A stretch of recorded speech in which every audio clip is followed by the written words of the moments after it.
माजी सरन्यायाधीश DY चंद्रचूड यांच्या हस्ते प्रकाशन झालंय। The journal of inclusion and disability या मासिकाचं प्रकाशन झालेलं आहे। माजी सरन्यायाधीश DY चंद्रचूड यांच्या हस्ते प्रकाशन झालंय। Accessible for people with disability through his judgments and through his life and through the inspiration we gather of the way he has led his own life. In his judgments, he has made valuable contributions for disabled people. And I'm coming to that. He has not only brought rights home, he's brought hundreds and millions of disabled people into the forefront of public life, especially when they were just shunned, isolated, segregated, and made fun of. All that made it easier, sir, to ensure that the disabled children were included into the right to education. Now that, I must say, took 50 years of demonstration, and as you know that I was first asked, what is plastic? Is it plastic or something? So it was really virgin territory for this country. And now the RTE again left out disabled children. So again started all the advocacy meeting, all the key people and the eminent people, and now we'll be happy to know that education for all means disabled children as well. Now, so that with your judgments, you made that easier for us. Yes.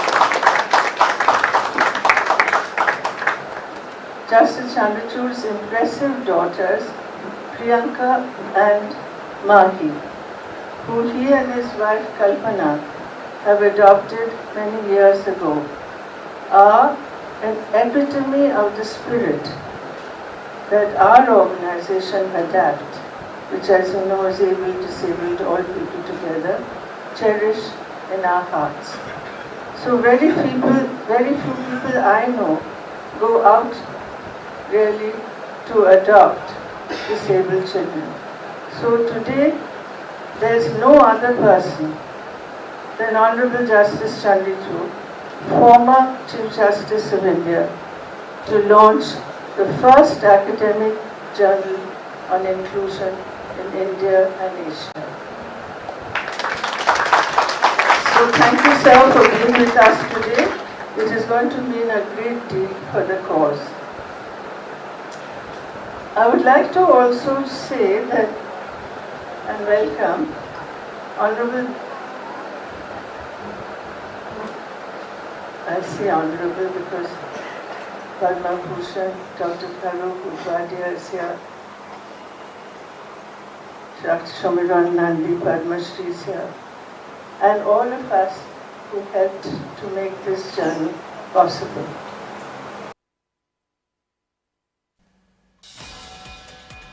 त्यामुळे आपण पाहतोय the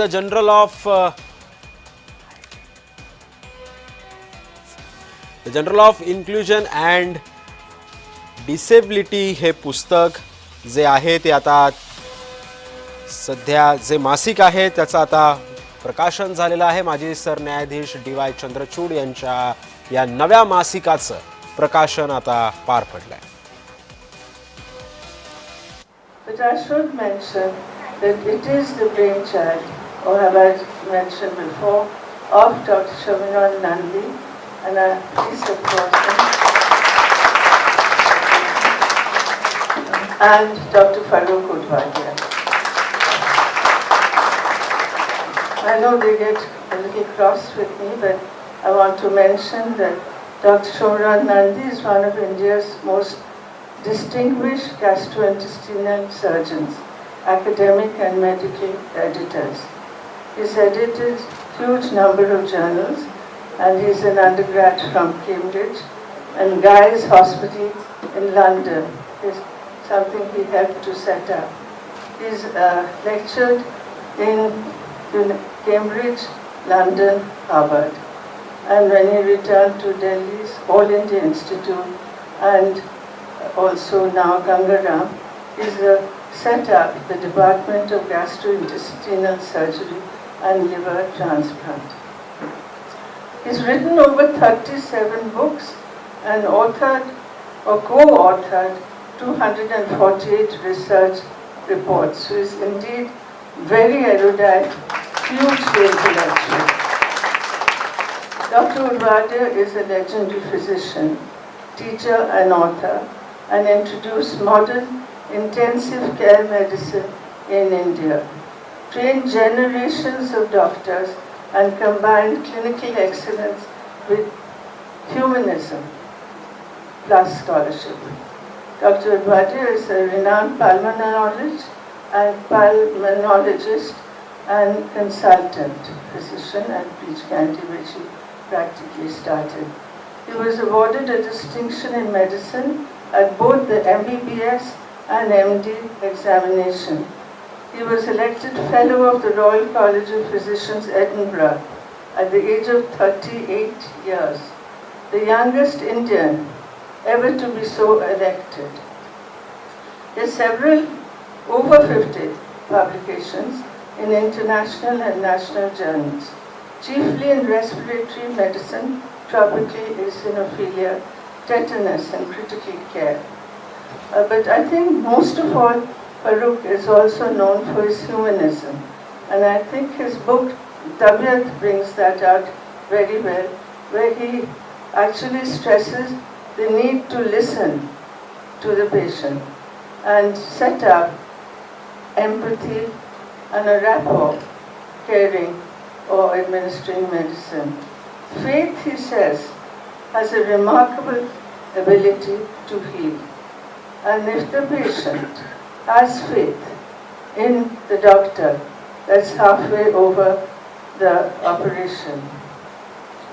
Besides that, I just want to share my views on this because I'm particularly interested in that too, is his study of arts, culture and music, painting.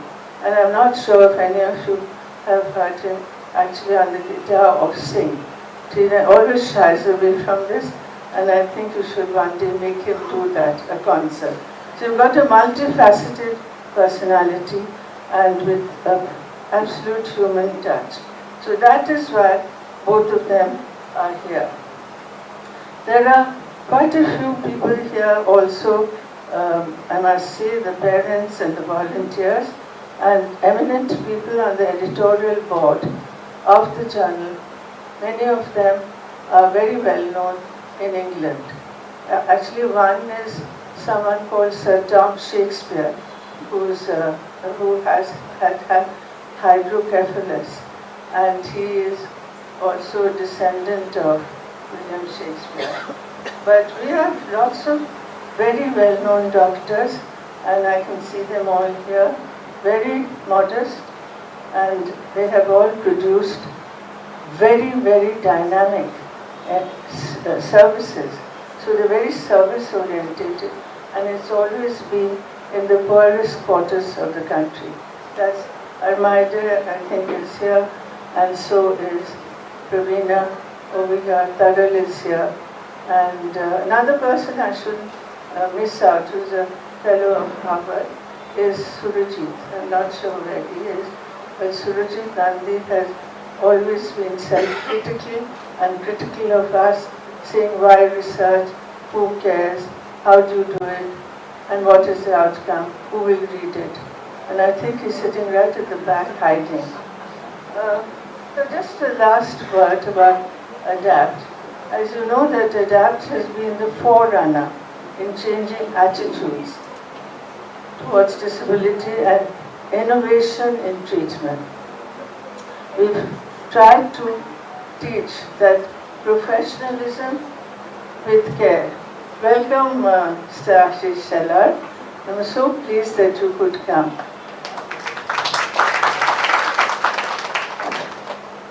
So I personally feel extremely proud of the organization because any organization, the quality of an organization is the staff. And I call them my colleagues. They're all hugely dedicated and working for a pittance, and it's beyond power, prestige, money. And this I find amazing, and it's been wonderful for me to work with them. And I just want to end by saying that your presence, sir, will give a deep focus on disability and on people who are needy, hopeless, neglected, misunderstood, marginalized. So, thank you again for thinking about us and being.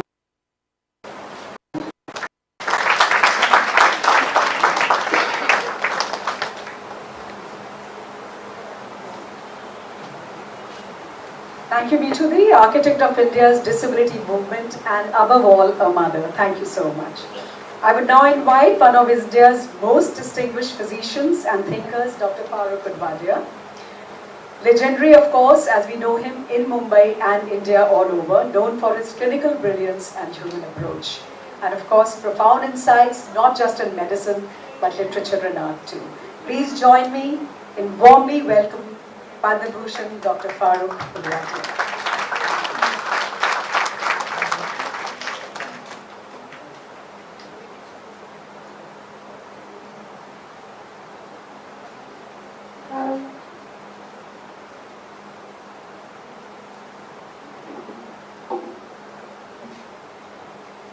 The Honorable Chief Justice Chandrachud, Meetu, Dr. Nandi, I'm so happy to be here. I think this is a great organization.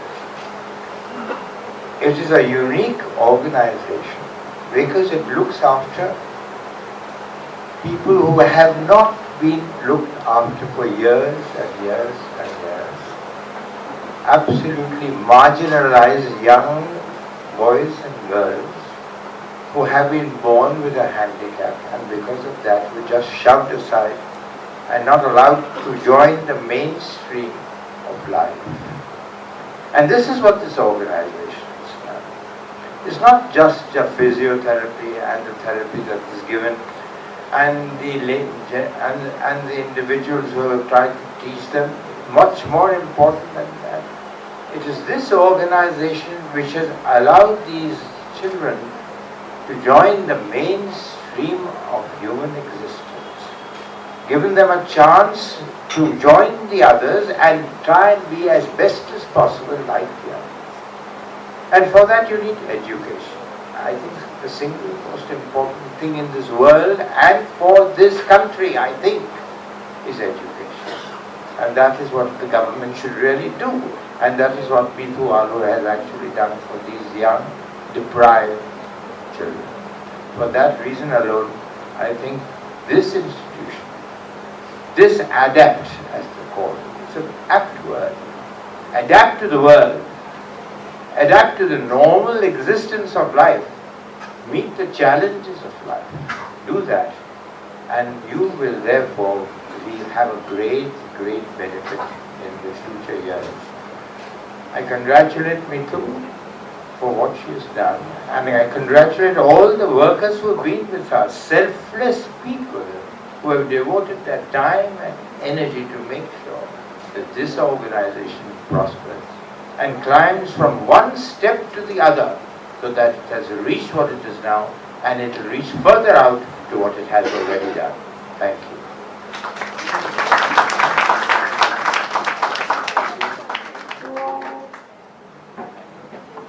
Thank you so much, sir. Thank you for being our guiding light, for sharing your insights and expertise in our institution review board, for critiquing and thus helping develop inquiry mindsets and skills and transforming practitioners into researchers. Thank you, sir. It is my pleasure to invite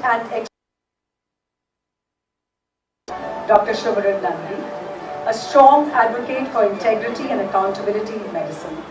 His contributions to surgical practice, teaching and institution building have been exemplary. Dr. Nandi is also a celebrated writer and author, and he is part of so many journals that we also have lost count of that completely. Dr. Nandi represents the very best in medical practice and thought. He has been closely associated with our organization both at a personal and professional level.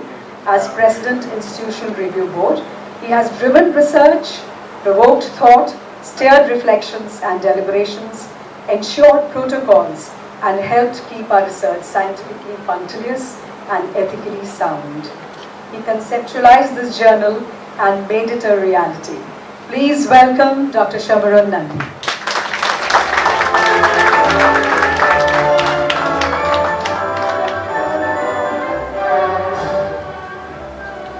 I first want to declare a conflicting interest. I'm not here because of my great merit, but mainly because I am Mithu Anu's brother-in-law. It was she who elevated me to the professor, to the editor-in-chief of this journal, which I've enjoyed, and all the work has been done by other people. And I know that just before today, there were so many mistakes in the previous version of the journal that Satya Adur and Dr. Radhakrishnan worked day and night to produce the final copy. And I think that they and everybody else should be thanked for producing such a beautiful journal. The history of the journal really begins many years ago when the Institutional Review Board was constituted in 11 years ago. And at each meeting of the Institutional Review Board, I support Michael Faraday, a great English physicist, who said that the purpose of research is to publish. And if you don't publish, all the research that you do flies away into the thin air. And about 2 years ago, Dr. Adur decided that we should have the journal. And we've all together worked very hard to produce this, and I'm very proud of the final product. Now I have to talk about the way forward. The way forward, of course, is to keep the journal alive. And I propose that the editorial board has a meeting once a month, a Zoom meeting, so that we can discuss the next issue. The second is that we have to improve on the content. I think the editorial, you'll see the issue, the editorial is fine, but the journal is too local. There's too many articles from here. We should not only have articles from the rest of India, but we should have more articles from abroad, relevant to us here. Then we should also have a review. We should have peer review, and my suggestion is that the peer review, one peer reviewer should be from India and one person should be abroad.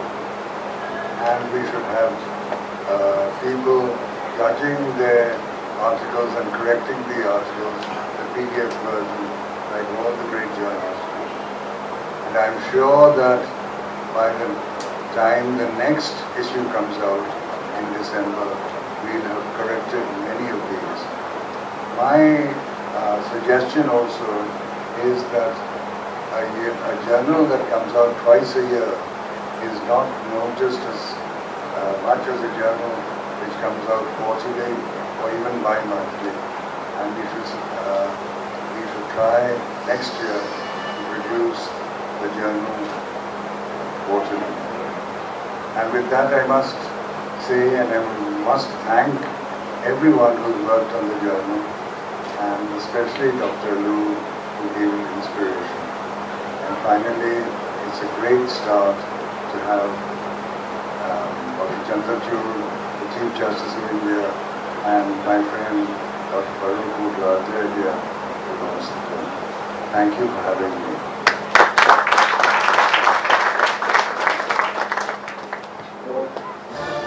I'm sorry I keep pushing the stool back because I'm really too short. And we have some really, in reality, very tall people out here. Thank you, sir. Thank you, Dr. Nandi, for your illuminating talk and for making us realize that research is not just a scientific necessity, it is a human responsibility. Because every study, every trial, and every idea pursued today has the potential to change the lives of generations tomorrow. So thank you.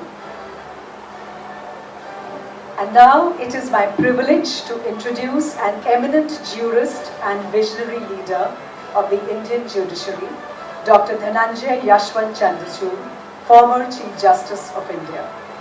Justice Chandrachud has had an illustrious career spanning decades of service to the law, educated at St. Stephen's College, Delhi, and later at Harvard University, where he earned his doctorate in judicial sciences. He combined academic brilliance with an unwavering commitment to justice. He served as a judge of the Bombay High Court and later the Chief Justice of the Allahabad High Court before being elevated to the Supreme Court of India. In November 2022, he assumed office as the 50th Chief Justice of India, a position in which he guided the judiciary with wisdom and foresight. Throughout his tenure, Justice Chandrachud has been known for his progressive and humane judgments on issues of equality, privacy, individual freedoms, and social justice, influencing the constitutional landscape of modern India. Your initiatives, sir, and your suggestions of implementing an equal opportunity policy and installing modern technology such as kiosks and QR navigation systems in the Supreme Court itself brought accessibility as an issue, as a center stage issue. Laudable efforts, and that makes it clear. Very few do walk the talk, sir, and use it. Thank you for that. We are honored to have you amongst us today. We hail you with warm hearts and invite you to do the honors of launching the Journal of Disability and Inclusion, Research, Neuro-Rehabilitation and Empowerment.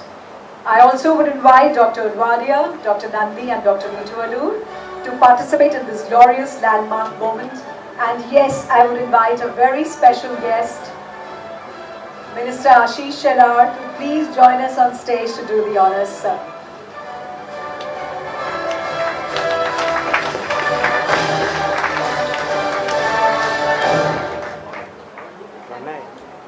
Pranay.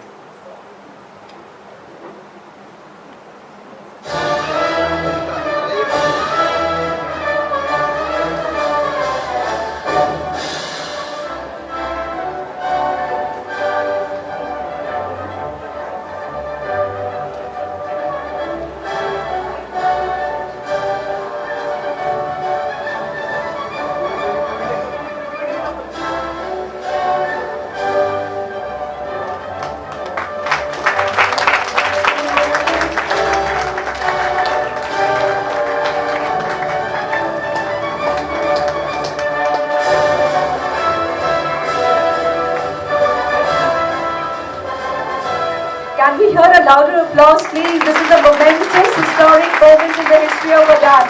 Thank you so much.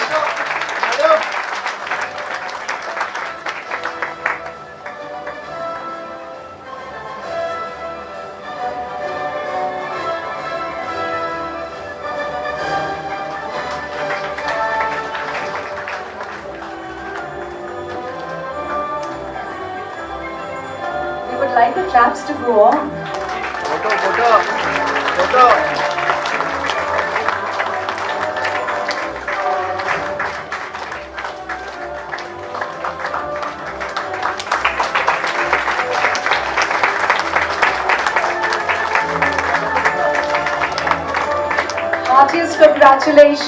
Heartiest congratulations, watershed moment at Adan. Thank you, sir, thank you for doing the honors.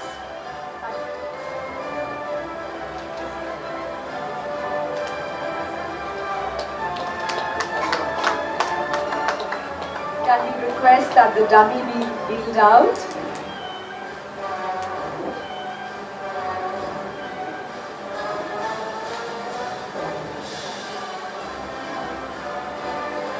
And it's my honor and privilege now to invite Justice Chandrachud, former Chief Justice of India, to deliver his keynote address.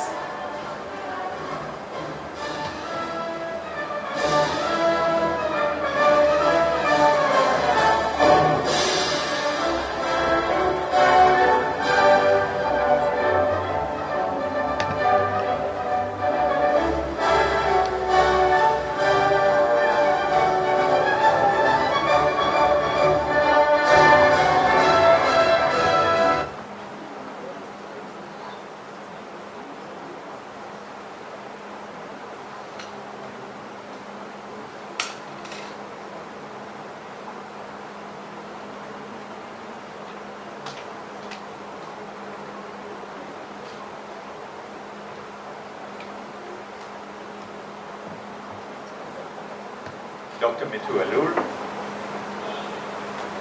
Dr. Farooq Adwadia, Dr. Shivsena Nandi,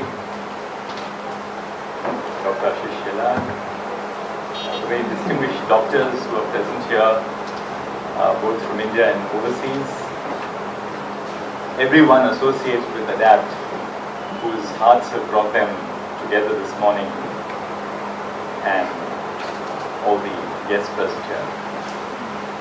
Very good morning to all of you.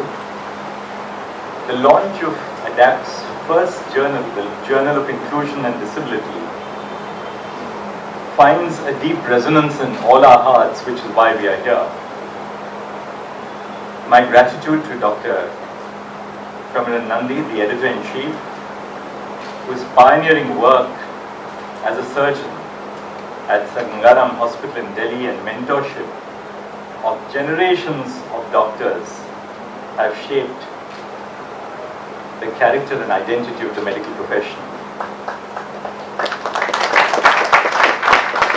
Every Saturday morning at 8, Dr. Nandi is unfailingly at his class for his students at Gangaram, whether it was during or after or before COVID.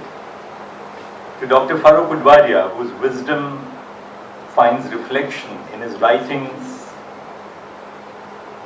his commitment to patient care, scholarship and profound understanding of the linkages between medicine and society continue to inspire us all.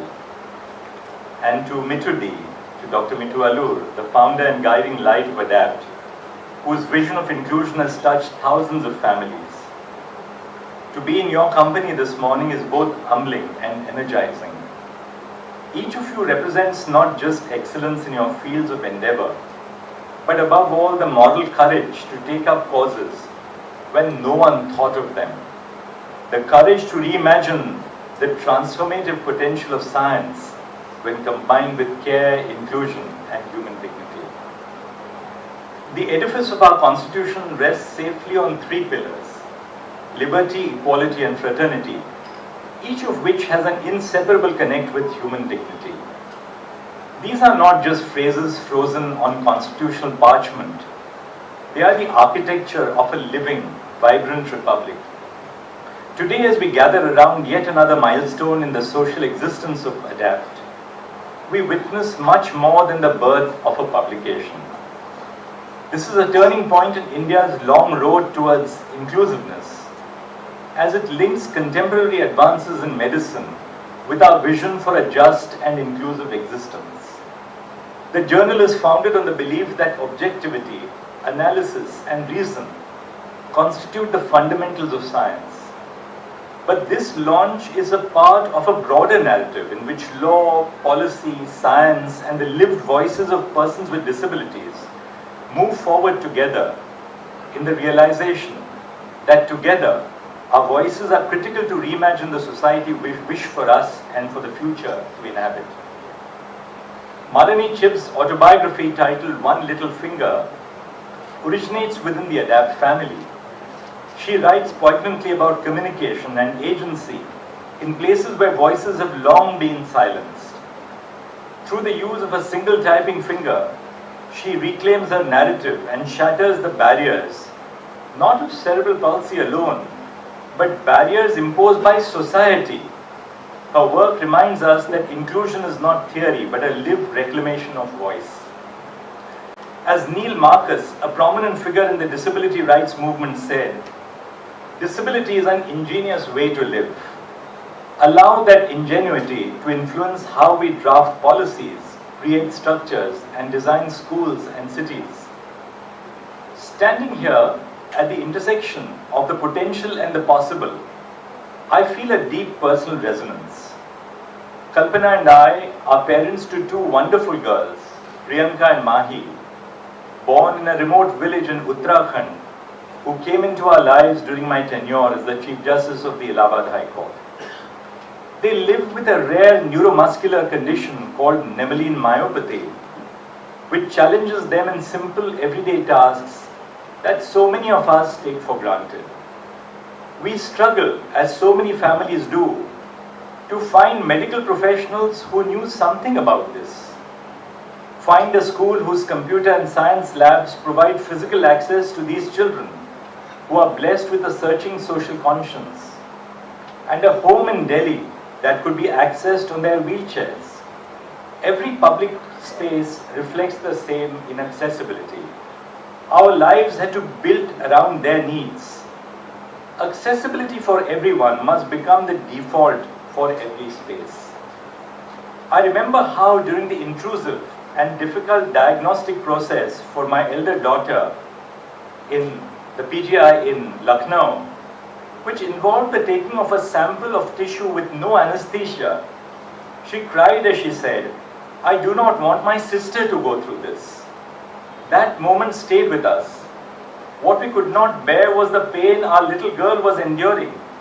Yet in that moment, her instinct was not for herself but for her sister. Even in the most fragile of circumstances, the purest form of strength is the ability to care for another. Dignity is no more than an abstract desire. It is a design problem that must be tackled not eventually but now. Today's gathering is not just ceremonial. It's a recommitment to our belief that our society must anticipate human variety, that inclusion cannot be postponed, and that scholarship from journals like the one we have inaugurated today must move from paper to practice. We must together honor the Constitution's promise by beginning here in this room and reverberating out into every school, clinic, courtroom and home. Institutions are important in our journey towards an inclusive society, not merely for the services which they deliver, but for the ideas they represent and the change that they enable. For well over 50 years, ADAPT has adhered to that paradigm. Founded in 1972 by Dr. Mitu Alur, what began as a modest project for schooling for children labeled spastic blossomed into Able, Disable, All People Together. ADAPT is an acronym which personifies inclusion. ADAPT offered education, treatment, vocational training, and parental assistance under one roof at a period when disadvantaged children were all too often overlooked by public services. Over time, it expanded into teacher training programs in both urban and rural communities, launched community-based rehabilitation initiatives, and established an advocacy platform that influenced public attitudes, language, and policy. Its impact has affected thousands of lives, not only by aiding children, but by empowering families, educators, and communities, something which I saw during my walk through this morning. If ADAPT's early decades were about hearing and affirmation, the last decade has been about institution building, a shift from individual effect to systemic design. Today's review is the latest step in that journey. In addition to providing care, they are also contributing to scholarship. The journal represents science which lives in the community, and a community which trusts in the rationality of science. Hence, this journal is not just a publication, it is ADAPT's newest promise to the community it serves. In her memoir, which is titled Being Human, an unrepented memoir of a disability rights activist, Judith Human writes, and I quote, "When institutions do not want to do something, claiming it is a safety issue, it's an easy argument to fall back upon. It sounds so benign and protective. How could caring about safety possibly be wrong or discriminatory?" The sentence is an urgent reminder that what masquerades as care, if it goes unchecked, becomes a source of exclusion. The application of this lesson is in the work by ADAPT, which questions the easy justifications that allow inaccessibility to continue. They demonstrate that equity is more than just treating everyone equally. It is about understanding the hurdles which our mental attitudes and our physical creations impose on persons with disabilities. It is about ensuring that each person has the tools, opportunity, and environment they require to thrive. That is the most evolved form of equality. The creation of equal opportunities for the disabled is not a gift which society confers. It defines the very society that we build now and for the future. The central idea in Helen Keller's essays is that the tragedy does not lie in disability, but in the attitudes towards it and the systems, the social systems around it. The tragedy lies not in what nature creates, but how others handle their lives in response to disability. Today, I am privileged to be in the midst of people whose work exemplifies Keller's philosophy in action. We participate in the launch of a journal that unites scholarship with lived experience, a pairing which is far too rare, but vital if you are to truly understand disability. Martha Nussbaum, a philosopher, refers to the capabilities approach, the belief that ultimate justice is allowing people to do and be what they value. This concept connects strongly with disability rights. As a judge, I saw numerous situations where systemic barriers, whether architectural, procedural, or attitudinal, eroded the dignity of people with disabilities. In her memoir, Haben, the deaf-blind woman who conquered Harvard Law, Haben Gitma reminds us that success is not about disabled people overcoming their condition, but about institutions overcoming their barriers. Her journey to Harvard was also possible because technology was adapted and systems were made accessible, showing us that inclusion is never an act of charity. It's a design choice that unlocks human potential. This journal has the potential to do precisely that by telling stories in the language of data and lived truth. Initiatives like this journal are important because they exist in a unique space where activism meets academia and advocacy meets evidence. It is a place where the story is one of rights, not charity, of respect rather than pity. Most importantly, it reminds us that inclusion is not a favor that we grant, it's the fulfillment of a constitutional and moral obligation. As we celebrate this launch,